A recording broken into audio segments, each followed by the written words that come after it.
recording. So our first moderator is going to be Dr. Amy Fiedler, who will talk about sort of where we are with the total artificial heart. And she is the chief of cardiac surgery at the W. Middleton VA Hospital and an assistant professor of cardiac surgery at the University of Wisconsin, Madison. And her practice really focuses on adult cardiac surgery, heart transplantation, and mechanical circulatory support. And also from Twitter, I have read that she recently accepted a faculty position at UCSF, which is incredibly exciting. And then our second moderator will be Dr. Kilic, who will sort of talk about where we're going with the total artificial heart and MCS. And so he is a cardiac surgeon and associate professor at the Johns Hopkins University School of Medicine. And he serves as the director of heart transplantation and mechanical circulatory support, as well as the program director for the Johns Hopkins CT surgery residency program. And so as you guys can probably tell, we have two really great people in the field of MCS and heart transplantation. And so for those of you who read the book, for those of you who didn't, Ticker really just aptly covers the often painstaking path of innovation and sort of how everything we do is truly motivated by the patients we serve. And it really touches on the importance of collaboration and innovation between physicians, engineers, and how inspiration and support can really come from the least expected of places. So before I introduce some of the background of Dr. Frazier, I just wanted to ask if anyone who read the book or didn't read the book had any anecdotes or moments that really stood out for them. And it's fine if not, but hopefully someone did. Well, Jenna, I read the book, which I was excited to read. I thank you for the invitation because I don't know if I would have picked that book up otherwise, but I really enjoyed it. And I will say one of the things that really struck me was, like you said, the innovation, the collaboration between surgeons and basic scientists, and really how dedicated Dr. Frazier and his team were to this pursuit, right? I mean, this was years in the making, a lot of different iterations of a variety of devices, and it shows how painstaking it can be going from an idea in your head and making that a reality. And it's not just the science and the clinical studies and the animal studies, but it's you know, fundraising and finding the right people to support you, and the importance of even competition with other groups working on similar models in order to drive innovation. So that was something that stuck with me, as well as many of the patient experiences that were described in the book, which I thought were really important. We'll talk more today, I'm sure, about where the field's going, xenotransplantation, et cetera, and really how important the patients are and how wonderful it is that there are individuals who are willing in times of dire straits to really put themselves out there and be real pioneers from a patient perspective in terms of device development and innovation. No, thank you. That was a great way to capture everything that sort of went through the book, especially with Dr. Frazier.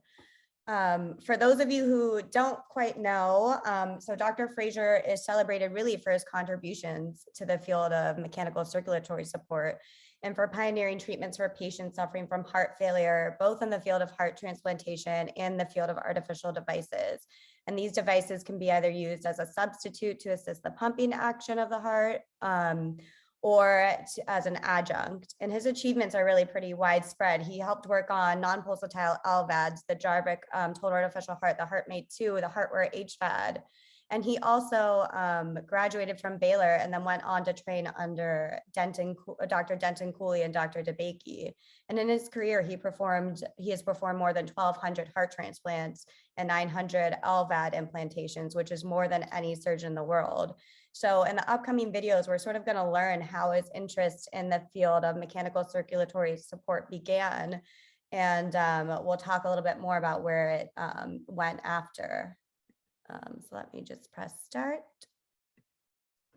Had to have a research program every year that you went to Baylor at that time. And we had, since we started medical school early September, we had till the 1st of November to decide. one of my classmates was a fraternity brother of mine that I'd known forever. He was a hardworking guy, always ahead of the curve. And he knew I never did anything till the last minute. And he stopped me at the elevator on October the 30th. We had to have our title of our research paper in by November the 1st. And he asked me what I was doing for my research. And I said, well, I had another day. I wasn't thinking about it. So he said he'd already signed me up to work on artificial hearts with Domingo Leota and Dr. DeBakey. So that's how I got into the mechanical hearts to begin with. And my friend unfortunately had an intentional tremor. He became an internist. It was very, very effective. And in fact, there's a wing of Johns Hopkins Hospital named for him, the Polk wing, P-O-L-K. While I was a medical student, and this is what made me really think of it seriously, because prior to that, it was just a research project. I had a young Italian boy, you know, in Houston, we were doing more heart surgery than any place in the world.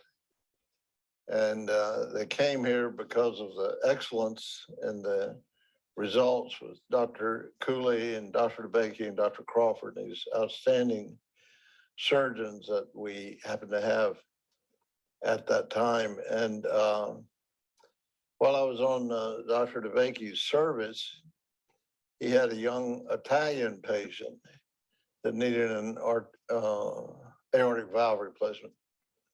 And I worked him up. It was on a Sunday, and I spent a lot of the day with him, talking to him. And he was 19 years old, and he was going to get his heart problem solved. He going to be an engineer, and he was a wonderful young man. His mother was with him, but she didn't speak any English. So I spent the time with him, and we, as medical students, would scrub on the cases. Didn't participate much, but we scrubbed and we saw it. And Dr. DeBakey did the aortic valve replacement. It was a good, everything went well. And he went back to the ICU. And after about several hours, because it was in the evening, I saw him, he was waking up, very happy. And then suddenly his heart fibrillated. Well, those days we didn't do closed chest resuscitation. We opened the chest. So they opened the chest. And since I was the youngest and strongest at the time in my mid-20s, and they had me massage his heart. And as I was massaging his heart, he woke up and he looked up at me, and he tried to reach toward me with his hands. And I could keep the circulation. Finally, the nurse gave him some morphine when the chief saw this happen. And I kept massaging the heart, and he was fine as long as I massaged the heart, but we couldn't get it to start again. And finally, Dr. Baker came in and told us to quit. And he went out and talked to his mother, who I could hear crying. But he, and I wouldn't stop massaging the heart, because I knew as long as I massaged the heart, he was alive. And finally, the resident, who was a tough guy, knocked off of it, and of course the kid died. But it seemed to me at the time that if my hand could keep a young man alive, we should be able to make some sort of pump that would.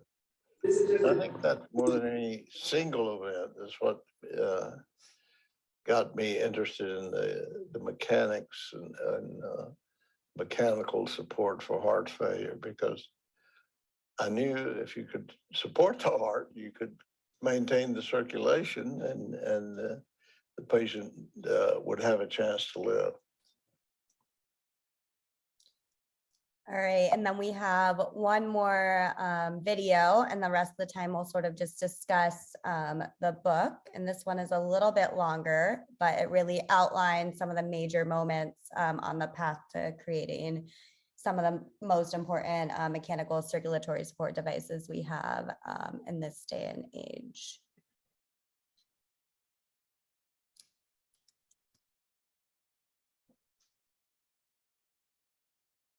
Well, I think the first thing I began working when I came with Dr. Cooley, because Dr. Cooley had, I don't know if you could say, he didn't steal the heart, he purloined it in 1969 when I was in Vietnam. And they had this huge fallout between Dr. DeBakey and Dr. Cooley. And all my friends told me I was in a safer place. Being in an assault helicopter company in Vietnam was safer than being in Houston at that time. And so the laboratory moved to the Texas Heart Institute. And so that's when I came back and finished my training.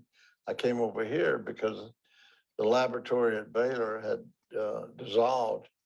And this was the only place I could work on the pumps, because I became further committed to the pumps after my work in after my experience, let's say, in Vietnam. And one of the first things that happened, there's a lot of chance in life, serendipity. I remembered when I was an intern on Dr. DeBakey's service, we had a man whose femoral graft kept clotting off. He'd done a simple operation, but it kept clotting off. He probably was allergic to heparin, and we didn't know that at that time.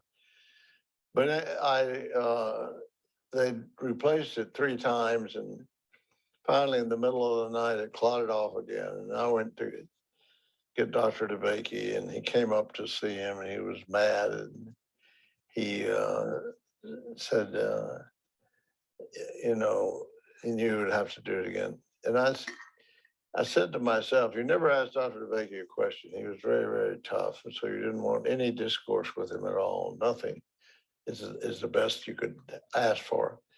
So, but I said to myself, because I'd been up all night the night before, and it was like 1 a.m. the following, wonder why it keeps clotting. Well, Dr. DeBakey heard me, and that made him mad. And he took me out into the hall, and he asked me if I knew Virchow's triad. The Virchow's triad are the 3 things that Virchow, who was a pathologist actually in the late 1800s in Germany,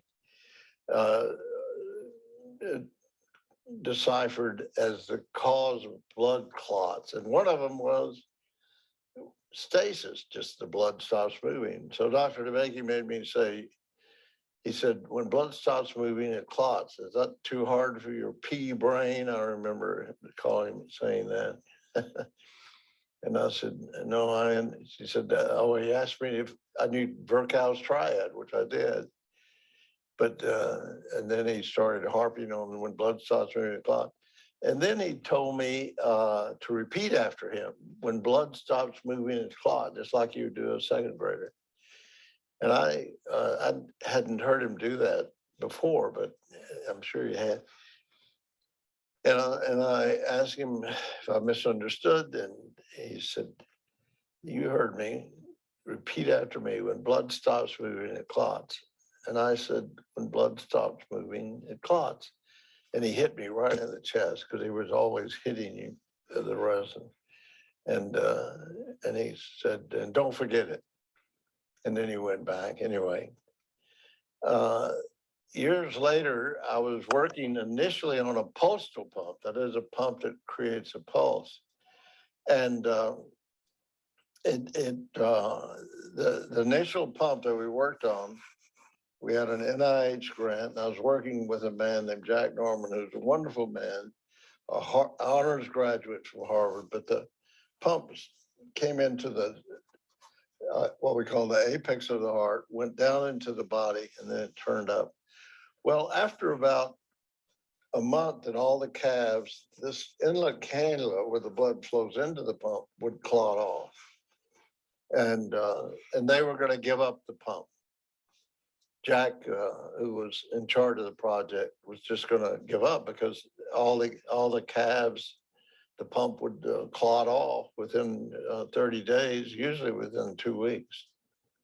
And finally, I said, look, Jack, when the blood drains into the heart, to the pump, and then the blood pumps. But when the blood is pumping, the blood stops in the inlet cannula. It doesn't move. And I said, you know, Jack, when blood stops moving, it clots, recalling Dr. DeBakey. And he agreed with me. So we put the pump up right next to the heart, and it was the first pump approved by the FDA in 1994 as an implantable blood pump. But the problem with the pulsatile pumps, your heart beats 100,000 times every 24 hours if you do nothing. That's just 70 beats a minute. Just do the math.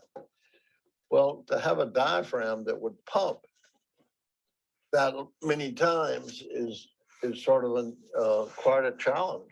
100,000 times every 24 hours, that's 36 million times a year. If you do nothing, of course, if you're active, it's much more than that. So I began working on continuous flow pumps because of that. Once we started using these pumps, the pulse pumps, that is the pumps that create a pulse clinically, then we started this experience with the continuous flow pumps. And I was the only one doing the research on it because nobody believed you could have a pump that didn't create a pulse. A pulse was necessary for the kidneys to work, for the brain to work, for us to be able to get up and sit down. And we didn't know that, I didn't know that that wasn't right, but I did know that we couldn't continue doing it unless we were absolutely sure that we could make a durable pump. And I knew the continuous flow pumps would be much more durable. And the first one of those I put in with Rich Wampler, who I would speak at meetings about this and argue with everybody about it, but I would always lose because everybody assumed you needed a pulse. But a man named Rich Wampler made a small pump that I first used in a heart transplant patient in 1988. And it worked, saved his life. And then Rob Jarvik from New York, who didn't work with Wampler, they didn't even know each other, came to me with a long-term implantable pump, and which no one thought would work because the pumps at that time had to have a bearing, and if they had to have a bearing, it had to be lubricated. So, but we worked on that for about 6 years in the animal lab, and Rob Jarvik actually made a bearing that would work. So Jarvik and Wampler were the primary engineers in getting this pump, this whole field started. And it was interesting. Very early on, we put in one of the pumps called the HeartMate 2, an early version of the HeartMate 2, and in a young woman. And we did it after her heart had stopped after a routine operation. And this was in 2004, I think, or 5. And I began massaging the heart, and we sent for the pump. And we put the pump in, and it worked beautifully. She was 19 years old when I put it in. She's in her mid-30s now.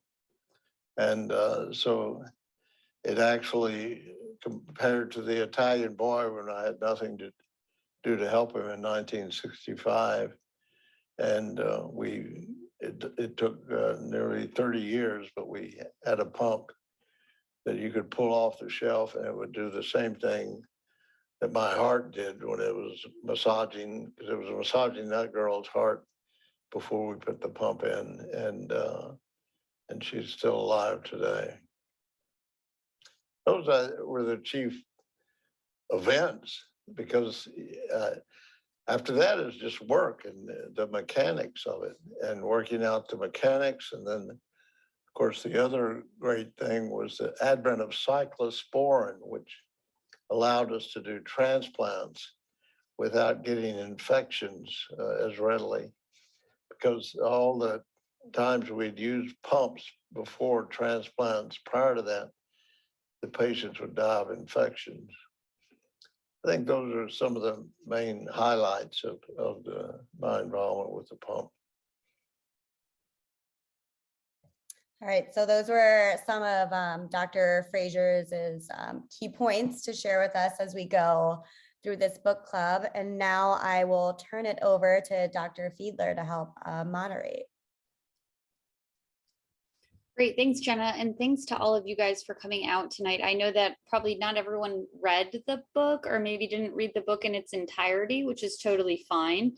I think that what we're looking to do is just stimulate a discussion surrounding total artificial heart. Kind of, I was asked to talk about where we are, which we can talk about a little bit, but I would like it to be as interactive as possible. I know it's difficult, especially virtually, but I think that Ahmet and I can agree that we'd like to hear your questions. I mean, it's more important. Your questions are going to be more important than what we have to say. So I'll kick it off by saying it was amazing, Jenna, that you were able to get Dr. Frazier to film these videos. It's a very important historic piece of cardiac surgery to hear from giants like him who are still alive, to talk about their experiences in the development of these types of devices that truly have saved the lives of hundreds of thousands of patients throughout the United States and the world. So that's really precious. And I think it's really cool that we were all able to see that video. So thanks for getting that, like, for me and for all of you guys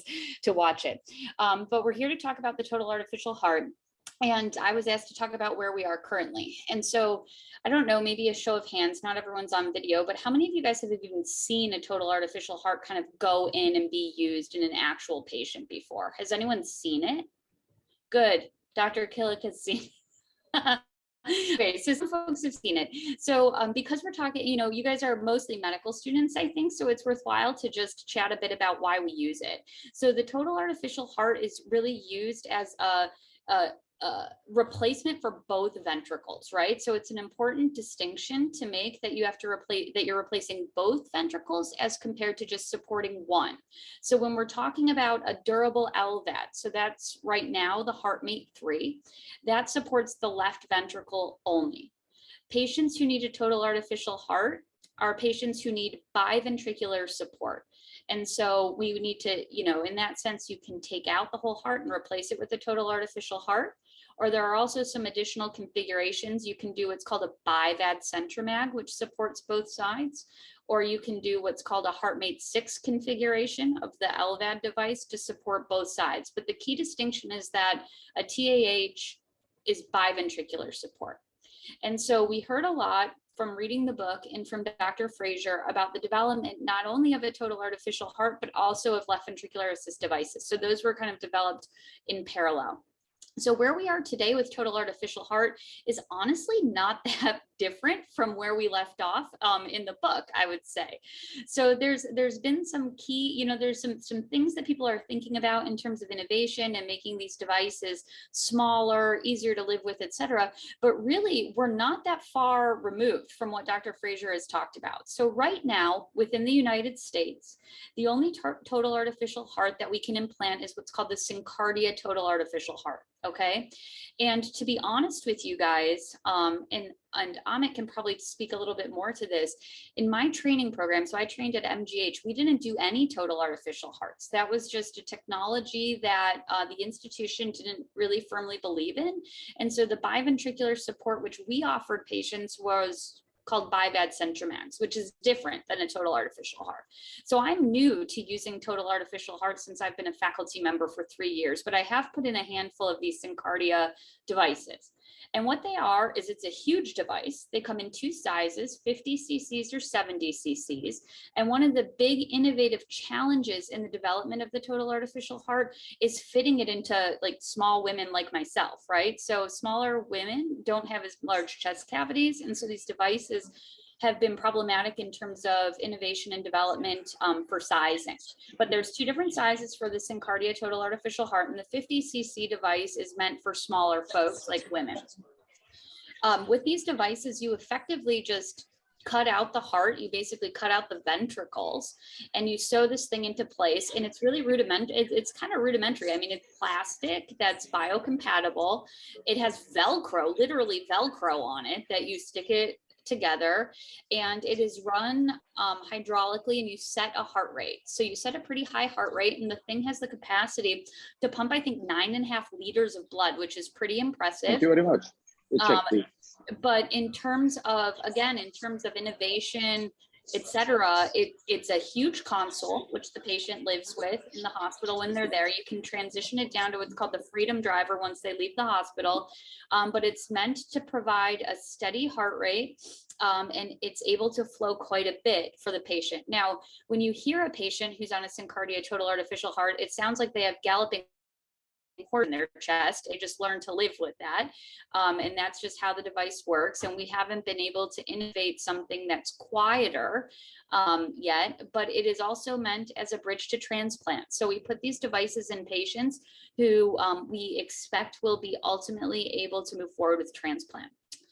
The other device that we're using now on a clinical trial in the United States, which many of you may have read about, as I think Duke implanted the first CARMAT device, and then the University of Louisville has put in a couple more, specifically in women, which is important. Is this CARMAT ASON, I think is how it's pronounced, which is made in France, and it's another iteration of a total artificial heart. It's actually quite similar. They say it's a bit smaller than the Syncardia device, but it functions in a very similar capacity, and it seems as if in France and Europe they've had good results with that, and we'll see what the results are here in the United States as the clinical trials are ongoing. But again, with that device, it's meant as a bridge to transplant, meaning that this is not something that we can put into patients and expect that that's a destination therapy or a way for that patient to live the rest of their life. They need to be expected to be listed for transplant for a more definitive management to be put into place. So that's pretty much kind of where we are now. Again, it's not too different from where we were at the end of the book ticker, but I saw someone with a hand up there, and I'd encourage you guys to just throw the hands up on Zoom or just interrupt and ask some questions. I have 2 questions that, forgive me if it's just my ignorance for not knowing these things. But first of all, thank you, Drs. Kilic and Fiedler, for being here and for doing this. One question is about the question of bridge to transplant versus destination therapy. Do either of you know if the goal was ever just one or the other? Like, the sense that I got from the parts of the book I was able to read is that it was initially destination therapy for this concept in general, but over time we've kind of worked towards the option of bridge to transplant. And then the second one is on the topic of size. What do you think is the barrier in terms of making it small enough to fit a wider range of people? I think those are great questions. The first question, I think, in terms of bridge to transplant versus destination therapy, I think when these devices were being developed, they were really last-ditch efforts, right? I mean, these guys were hoping to save the lives of patients who were really knocking on death's door, circling the drain. Maybe we can give them another week, another month, maybe, et cetera. And I think that with the innovation and the durability of these devices, that's what's ended up changing. We look at them now as modalities that people are probably not going to be able to have the same longevity, at least with our current devices, as you can with the durable Lvad, in which we know patients can live, 10 plus years comfortably as a destination therapy. And so these devices are expensive, and putting them in as a bridge to transplant, I think, just has evolved over time. In terms of the development of these devices to fit smaller chest cavities, I think I'm not an engineer, and admittedly, I don't know too much about the actual development of these, but I would imagine much of it has to do with the components that go into creating the valves and the way that the hydraulic system is in terms of the blood flow and to minimize stagnation to prevent clotting. I would think that a lot of the holdup is the ability to miniaturize that to make the devices smaller to fit into chest cavities. I don't know, Ahmet, if you know more about that than I do. Yeah, I think biomedical engineers are the best ones to ask about the miniaturization questions. But I think some of what Dr. Fiedler talked about is going to be kind of going into, and your question, Fatima, is right on about what the future of these devices are. And I think it's probably worthwhile to talk a little bit about the abstract, if that's okay. And then maybe we can kind of, that way I'm not on the stand or under the spotlight, and I can kind of dispel all the pressure.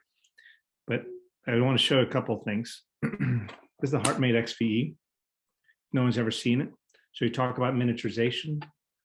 The HeartMate XVE is the HeartMate 1. It's pneumatically driven. So it's air that pressurizes this. And this is what Dr. Frazier was talking about in terms of how many times a minute or a day that it needs to move. You can see how big it is. It required a sternotomy and a laparotomy to put it in. So really not the greatest. And here's the inflow and outflow. Sits in the apex of the heart, goes to the aorta to pump things. Really bulky. So one of the bad things about that pneumatic pump was that they would not do well. They'd start clotting. They'd have device malfunction. These are left ventricular assist devices only. That kind of shows you, I think, the iteration of technology. So not total artificial hearts. This is a HeartMate 2 that he was talking about. So if you look, it's got the little bend here. It's got an outflow graft. And if I'm able to unscrew this, when we do pump exchange and things like that, this is what he was talking about, Dr. Jarvik and somebody else coming up with the same idea at the same time. If you look down this, let's see, I don't even know where the camera's on this computer, but if you look at it, it's based on the Archimedes screw. It's an axial flow pump. That is what allowed your question of destination therapy. Can people go home with this thing in the console and actually have it be something that is competing with transplantation as a permanent, durable solution to end-stage heart failure? Most recently, guys, this is not the HeartMate 3, but this is the HeartWare. This is what he was talking about doing this. So and this is not the HeartMate 3, which is totally magnetically levitated, but this does have some magnets in it. Let's see if I can kind of show you what it looks like. If I can pop this open. If I can, you'll see, this is it. This is the whole motor. It's a centrifugal pump. Blood comes in this way, it comes out that way. Huge difference. Don't you guys think? When we talk about miniaturization, technology is already getting there. One of the biggest challenges for the total artificial heart has been exactly that. You know, you want to talk about disparities. Every single person that ever got an implant was a 6-foot male because that's the only people it would fit in.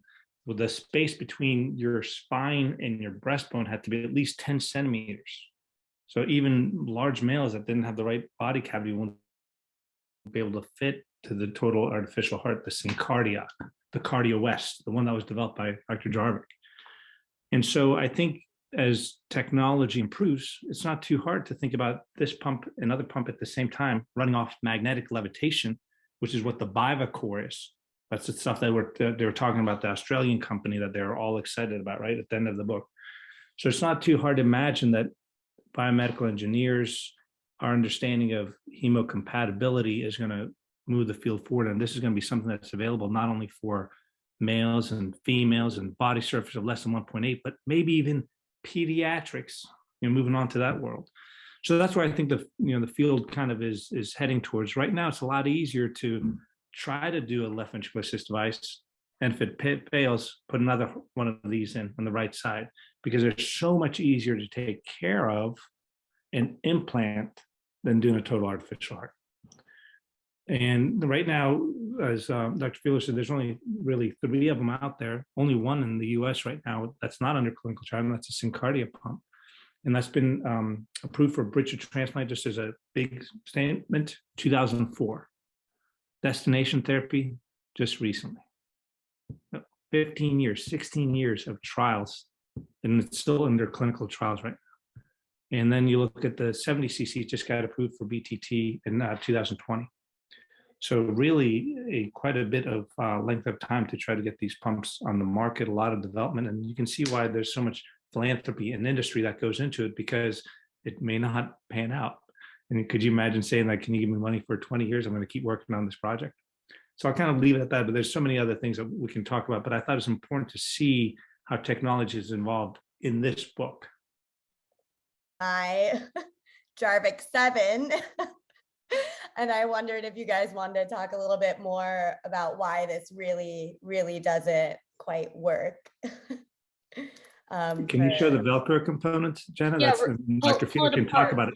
Oh yeah, this is my show and tell moment of the night. So, and if you can show us the valves, right? So you yeah. see that they're mechanical valves, right? So that's that Syncardia. So the big difference between the Carmat, the one that's under clinical trials now, and this Syncardia, the Cardia West, Jarvik, goes by many names, is the fact that you have different types of valves. You can imagine what the issues are. Dr. Frazier getting hit by Dr. DeBakey, stagnant blood causes stasis. Well, you can't have stagnant flow with mechanical valves. It'll be a huge deal. And so the complications of that obviously are things like strokes. And so when you put one of these in, you're not on one, not on two, maybe sometimes 4 anticoagulants. And you can imagine if they're for bridge to transplantation, what the tough point's going to be when you transplant these patients on 4 different anticoagulants. Thank you. And the Velcro, like Jenna showed, what they say when you're learning how to put these pumps in and when you put the pumps in is it allows you to conform the geometry to the patient's chest a little bit. So you can try to maneuver those ventricles so that you can fit that in the chest, because you guys can see, I mean, that thing's pretty big, right? I mean, even if you've got a bad dilated cardiomyopathy, it's tough to squeeze that thing in even a big guy's chest. So question for you guys. Thanks for being here again.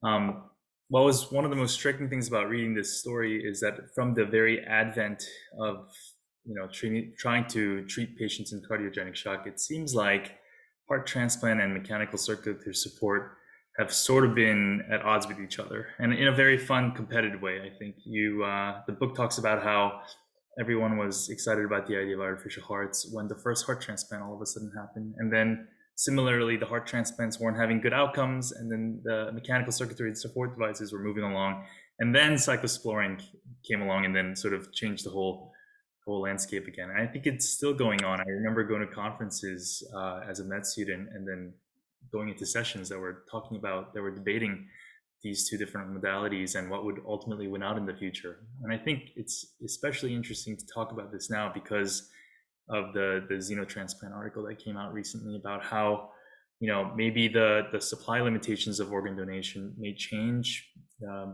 with this new invention and the recent relative success that we've had. So maybe you guys can kind of talk about where we are in that great debate and how you think it's evolving in the current era.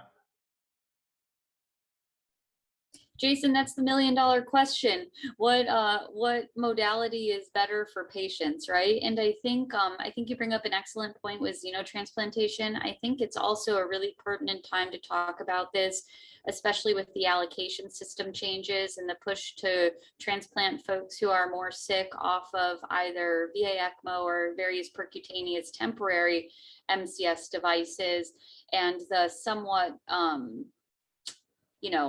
patients who are doing well on durable MCS are not incentivized as much as they used to be in terms of moving forward to transplant. So I think we as a community, as a transplant and MCS community, are at a really pivotal point right now where we have to use our multidisciplinary teams to figure out what is the actual best modality for any given patient, right? HeartMate 3 is a great pump if someone can get away with having an LVAD. Total artificial heart is a little harder to live with, and I think the post-op course and etc. is more challenging. But for many people, life with the durable LVAD is a very rich and full life. For some other people, transplant is a very rich and full life. And then there's people that are in the middle, right? And I think right now, we as a community are starting to think more, especially again with the allocation changes, about what does quality of life after transplant look like, right? And is it enough to just say that we're transplanting patients? Is transplant really the definitive solution? If we're transplanting patients in their 1 year quality, they survive a year and 10 days and it's a miserable year and 10 days, but they've survived that year and 10 days when they may have been better suited with getting through perhaps a sternal sparing durable LVAD and survived and had a full and rich quality of life. So I think much of your question lies in patient selection and the approach to each individual patient. I do agree with you though, unfortunately the patient who underwent xenotransplant passed away after a couple of months, but it does bring to light a very, very interesting question as to if we had unlimited supply of donor hearts, who would we put those in? And who would do best with them? And does everyone do better with the transplant, with the subsequent problems that can result with immunosuppression, et cetera?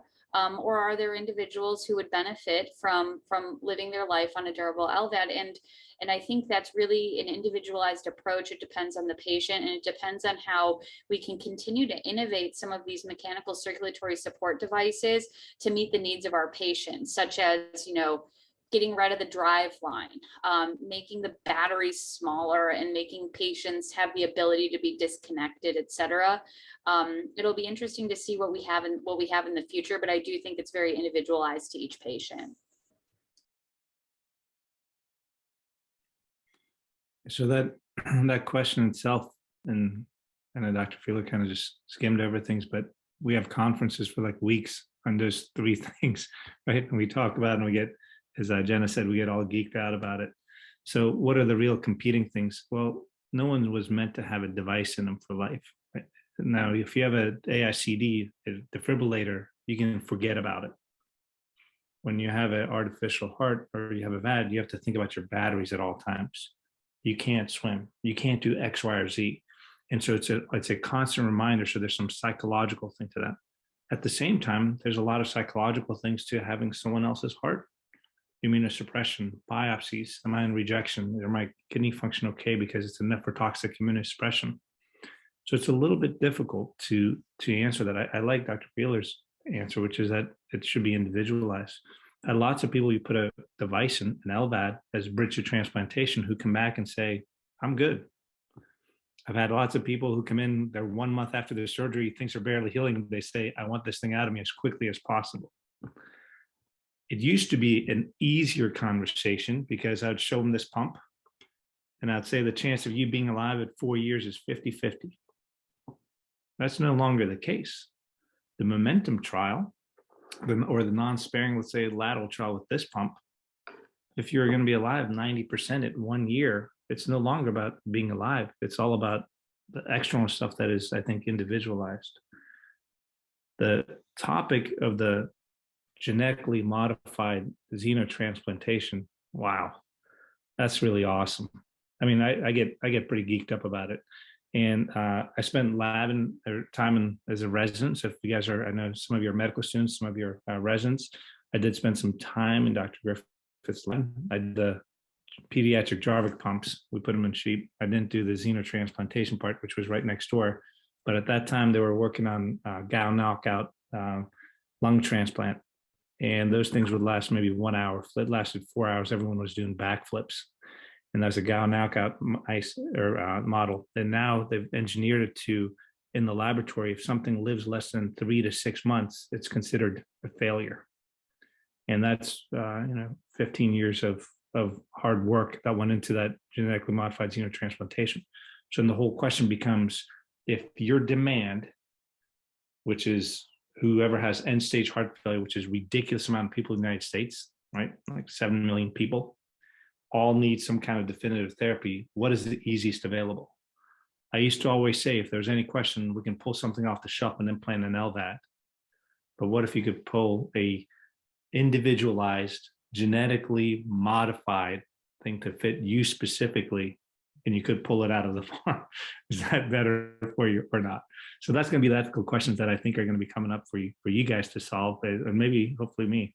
Just to bring attention to the chat question, I think I think it might be useful to talk to everybody about the longevity of some of these devices that we're talking about right now, and obviously some of the numbers that we were picking up in the books in the very early stages, we were talking about very drastically different circumstances. But as you both have mentioned, a lot of durability improvements have occurred. So can you speak on where we are with different types of devices and how much improvement in terms of its learning curve, or whether it's plateaued and etc. Sorry. So it's tough. There's lots of different devices that are out there, and they have different indications. One of the things that Dr. Fiedler just mentioned is the use of temporary devices. So temporary devices that are designed to help somebody who's acutely dying. That 19-year-old Italian boy who Dr. Frazier said in the book, he was massaging his heart and he was gasping for air and their eyes locked and he let him go, and that changed the way he viewed life. What do we do now? Either if it's a chest open, you put 2 big cannulas in and you say you're on ECMO. You support the heart, both ventricles and the lungs, and you say, let's see if this person recovers, if they just took a little bit of air, if they just had a little fibrillation, let's figure out what's going to happen. So temporary devices, particularly ECMO, has exploded. If you look at the literature for its use, it has, was popularized in 2007 with the influenza epidemic, mostly in the venous configuration to help people that had lung issues. More recently, COVID, right? It has exploded once again, both for lung and myocarditis. It has really exploded as a temporary ways of helping people have both of their ventricles functioning while we get them to either recovery or the next step. With the heart allocation system that we just alluded to, in 2018, ECMO has gone from about 1-2% to about 6% of all heart transplants. So we use it as a stabilizing measure and to get definitive therapy. Now, along with ECMO, we're learning a lot about pathophysiology. It seems like we should have gotten it all figured out, right? I mean, the books Dr. Frazier talking about his stuff in 1967, we haven't figured anything out. We're just barely scratching the surface. So now we know that ECMO comes at a price of afterload to that left ventricle. So now we're combining this with devices that sit in the LV cavity and decompress it. Impella. The Impella device, which kind of sounds a little bit goofy. I just got a text about that. I put one of those in today, so that's why I was a little bit absent-minded. But the Impella device is what the very first thing that Dr. Frazier was talking about, the hemopump in the book, intravascular catheter-based pump that just pumps blood out of the left ventricle to the aorta. So I think we're going to do better and better with those type of temporary support devices that are going to be less invasive, through a little chimney graft right now, sometimes percutaneous, like the tandem heart, sometimes if in the surgery, like CentraMag, but whatever it is, it's going to be designed to help people not get into multi-organ failure, protect the rest of the body while you work through things, and hopefully isolate the issues to the heart so you can take care of it either with total artificial heart, transplantation, durable devices. So I think if I was an investor, I'd invest all my money in temporary devices at the moment. I would totally agree with that. And I think in the chat, the question was, how long have we seen someone survive with one of these things while waiting for transplant? So I suspect, Cynthia, that you're chatting about total artificial heart. So I have seen or heard anecdotally of someone on a TAH who was hiking through, the mountains outside of Seattle on his Freedom Driver after, a year and a half of being on the device. And he was pushing back on wanting a transplant because he was doing so well on the TAH, but ultimately came to transplant after a couple of years. Recently, we actually, and I guess this is another question that came from the chat, people who are contraindicated for a TAH? That's actually an interesting question. It might go a little deep, but what's more interesting is the reason why you put in a TAH as compared to just a durable LVAD. I think the reason why you have to replace both ventricles, and that can be for a variety of reasons. But many times we talk about unstable arrhythmias. That would be a reason that you would want to replace both ventricles. Patients that they have bad biventricular failure with cardiomyopathy, et cetera. And there's also other kind of unusual, interesting reasons why you would need to take out the whole heart. So we did one about a year ago here where the guy had horrible endocarditis and his whole aortomitral curtain had fallen apart. He had had a previous Bentall.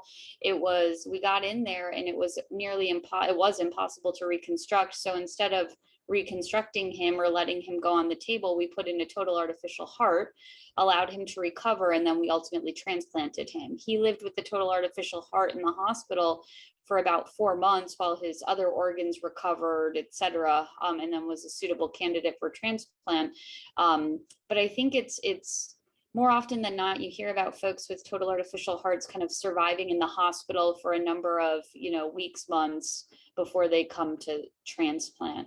Question about how often transplant recipients are followed up. So that's a good question. Transplant patients need regular follow-up for the rest of their lives, to be honest with you. The biggest chronic issue is something called CAV. That's cardiac allograft vasculopathy, where the silent but steady rejection that happens and causes the arteries to start getting narrow. And as a result, the scarring causes patients to get into heart failure, arrhythmias, and coronary artery disease that's not amenable to the things like PCI stents or bypass. In addition, you have to have tailored immunosuppression. Generally, as you get further and further out from your heart transplantation, the less and less immunosuppression you need because more and more your body's accustomed to the heart. So the way we ensure that the heart is working is through periodic surveillance. And in the beginning, it requires things called endomyocardial biopsies, where you come in periodically, and different institutions have different things. It's for us, it's 3 times in the first month, where you get a catheter in your internal jugular vein, goes down, you take a piece of the right ventricle, you look into the microscope and you say, aha, you have rejection or you don't have rejection. Sounds crazy, sounds so crazy that you have to think that a surgeon came up with it, and they did. Endomyocardial biopsies are Philip Caves from Stanford as an award at the ICHLT for trainees. If you get a cool abstract, you should submit something to that. And you look under the microscope. So there's other non-invasive methods called AlloMap, where you look at things. There's a cardiac MRI that's being explored to look at whether or not you have rejection. But the only real way at the moment is by doing that. Back before I shouldn't say we, because I wasn't practicing in the 70s, but back in the day, they would actually look and diagnose rejection based on whether or not your heart was inflamed on EKG, and whether or not your EKGs had started getting less and less electrical activity based on inflammation of the heart. So really cool stuff, but it's a lot of things that cardiologists do, or heart failure cardiologists, transplant cardiologists, that we don't necessarily do. At my former institution, I like to see all the transplants at 3 months, 6 months, and a year, just to kind of keep me going when bad things happen, to say, aha, people are going to make it. But I don't think it's in the wheelhouse of the practicing CT surgeon to see them in the long term. There is things like there's support groups that I think most institutions have, where bad patients and transplant patients see and talk to each other. And I think that's really important, and that we don't talk about the softer side of medicine, where people who've had it before can talk to you a lot better than people who perform it. So, I've done some transplants and some VADs, but I've never had one, right? So it's different when I talk to somebody, and it's different when somebody else who's had it talks to a patient. So those are the follow-ups in general, big strokes of what we think. What do you think, Amy? Did I miss some other big things? No, I think that's accurate. And that's how I follow folks too. And one of the things I would just hope that all of you guys are interested not only in cardiac surgery, but also MCS and transplant. And one of the big plugs for being a transplant MCS surgeon is the fact that we get to see these patients frequently, and they're the most grateful patients, right? And so you may only see them at a month, at 3 months, 6 months, in 1 year, and then you don't necessarily need to follow them anymore. But I can assure you that they will find you and follow with you, even if they're not on your clinic schedule. And so it's really gratifying to see how far some of these patients have come, specifically the ones, like Dr. Frazier refers to in the book, that had changed his course of medicine. Now we can save those patients. And it's really remarkable when you get to see those folks after a year, 2, 3 years, really thriving with their heart transplant or even their durable LVAD. And then I think we had another question by another Aziz. Is there a role for the piggyback heart transplant? That's a more fun one, I guess. So for most people, and majority of people in the world, when they're having a heart transplant, it's called an orthotopic heart transplantation. Orthotopic heart transplantation meaning you take the heart out, you put a new one in. The question of piggyback or heterotopic heart transplantation is when you leave the original heart in place and you put another one in series. In animal models, you transplant in the abdomen, the aorta and the IVC. For rejection purposes, I used to put them in the IJ and the carotid. But for most people who are going to get a heterotopic heart transplant, the heart ends up sitting in the actual chest cavity. First, you got to make room for it, but it is somewhat of a safer operation in that you're augmenting the function of the heart with a new heart. I think if you had all the donors in the world, it would probably be more seen more. And that's actually a animal model of LVAD. You use the new heart as the left ventricular assist device, but it is not done routinely, and it would be only done historically for people that were sick and not going to be strong enough to tolerate an orthotopic heart transplantation. There's another question that I think will garner a lot of excitement in the field in the coming years, and it's referring to how far away we are from making an LVAD completely implantable, much like an AICD at this point. And I know that the question is coming from probably having seen LVAD patients maybe even deal with the inconvenience or the complications of a driveline infection, or just having to take care of it on a day-to-day basis, and what kind of attention and to detail that it takes. So I mean, I can recall back to when I was a med student that there were talks of coming up with a completely implantable device, and of course things take longer than always planned. Have you guys heard anything about where this may be in the pipeline and what you're excited about? I think yes, people have been talking about this for a while. I actually just Googled it to see when when the news came out initially. So there's, in development was the Abbott's fully implantable heart pump. That was February 4th of 2020. They started talking about the FILVAS, FILVAS, right? Fully implantable. So Bluetooth, no drive line, etc. That would be amazing if that innovation can still be driven by the engineers and the scientists at Abbott. I think we're in a really unique spot right now with the hardware pump coming off the market because we effectively have a monopoly. Abbott has a monopoly on durable LVAD and the development and the driving of the innovation towards a fully implantable device with a lot, taking away many of the Achilles heels that we currently have with durable LVADs. I think it's impossible to know when that's going to come, but they have been talking about it and working on it now for at least 2+ years. But it's hard to say without additional industry competition, how quickly that innovation will be driven, in my opinion. So I wrote myself some notes in case you guys ask this question. I have seen, because I was supposed to talk about the future, and you can't talk about future without being tether free. Yeah, so most of these things that we talked about have some kind of power source, and the power source is a drive line that's electric or pneumatic for things that are like the Syncardia total artificial heart or the HeartMate XVE. And so how can we prevent infections from happening, the reasons to keep charging batteries? Believe it or not, there has been a fully implantable VAD. That happened to Lionheart. There's actually a famous picture of a Penn State patient swimming. Now, it had other issues and couldn't come to market. There's another one that circulated around about 2 years ago, where in Europe, there's somebody who can have periodic disconnection from power sources. There's also one where there's actually an internal power source coming from all of the technological advancements from cell phones, right? You put your cell phone and you charge it. It does amazing stuff. The issue with that seems to bother the engineers at this time is the dissipation of heat. If you remember, if you charge your battery for a long period of time, it can get warm up on you. And there's certain cell phones I think you couldn't take on airplanes because they could blow up after they get heated. So you can imagine having that on the inside, and that's not a good thing. So some of the things that have come across with the transcutaneous power sources are one where there's actually a heating dispeller that goes around the lungs. So it allows over more surface area to get rid of things. And that has actually been implanted in Europe. So do I think that the driveline issue is going to be gone? Yes, it's going to be gone. But like Dr. Fiedler said, we live in a place where competition drives things. And if there's no competition, there's no reason to do that, because with that is going to be a whole bunch of peripherals that need to come. How are you going to charge that? And in that case that I just talked about, the person gets charged by sitting on like a couch that has the transcutaneous things, but they can never really be really too far away from this place.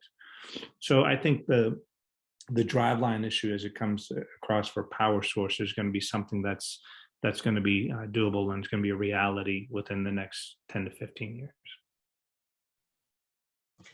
So in the interest of time, it looks like we're running over. We do have 2 more questions, and maybe we'll make those our last 2. So one here is, if wishes were horses, what would be the key features or properties that you would want in an ideal total artificial heart, if that was possible to create? Untethered, fully hemocompatible, and able to modulate with the patient's physiology. So not a set heart rate, can augment blood flow based on when you're sleeping, based on when you're exercising, etc.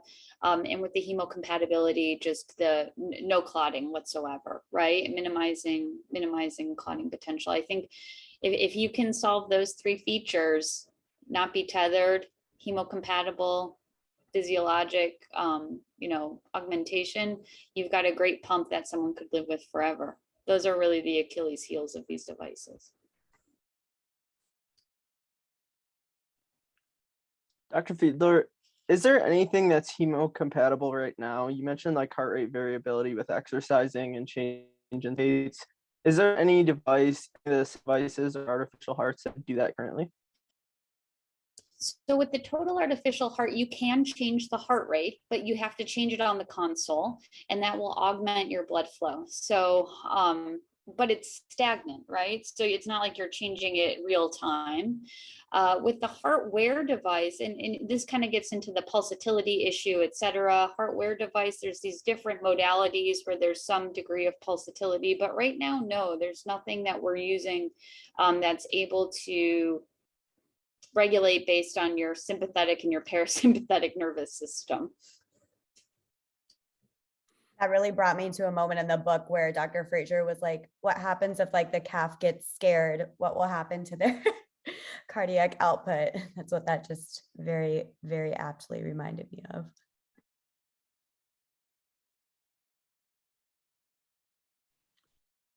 And then the final question was about immunosuppression and vaccination. One part of it is how long are patients put on immunosuppressive therapy? And second is, what risk are patients placed at if they are vaccinated and immunosuppressed?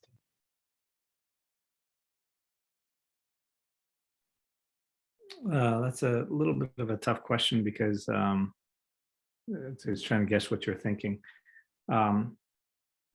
Patients are on immunosuppressive therapy, like I said, really a significant amount in the beginning. Sometimes we induce them with things like ATG. Most of the standard therapy includes triple therapy, tacrolimus, CellCept, steroids for a period of time.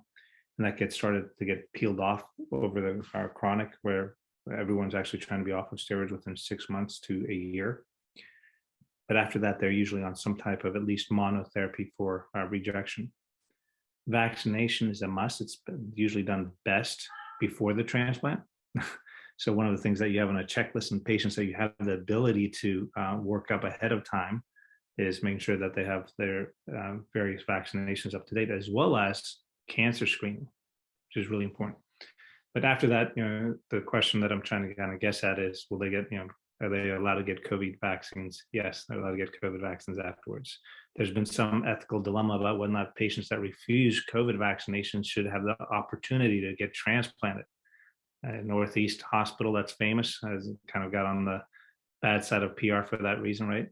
And so I think vaccinating does not put people immediately in a risk necessarily with immunosuppression, but it's something that I think the further out you are from the high dose of immunosuppressions, the easier it is for your body. And that's a really good point. And there's some good reading about the ethics surrounding COVID vaccination in transplant patients. If you guys look it up, there was a statement piece, an ethical piece in the Journal of Heart and Lung Transplantation, which I think was about 1 or 2 pages, which is probably a worthwhile read, especially given the global climate right now. I guess on that note, since it's about 10 minutes over, I just want to thank everyone for coming and thank TSMA and TSRA for the opportunity to put together this first book club. Feel free to email or DM for any feedback. And more importantly, I really want to thank Dr. Kilic and Dr. Fiedler for their role in moderating this event and sort of just sharing everything from their at-home devices to their knowledge on MCS and where we are and where we're going, both from a technical perspective and from just a human perspective. It's been a very, very lucky opportunity for us to have them. So thank you so much. Thank you both. Thanks, guys. This is great. Organizing. Yeah, thank you for the opportunity. I think if you're not excited by this book and want to do more heart failure stuff, I don't know what can get you excited.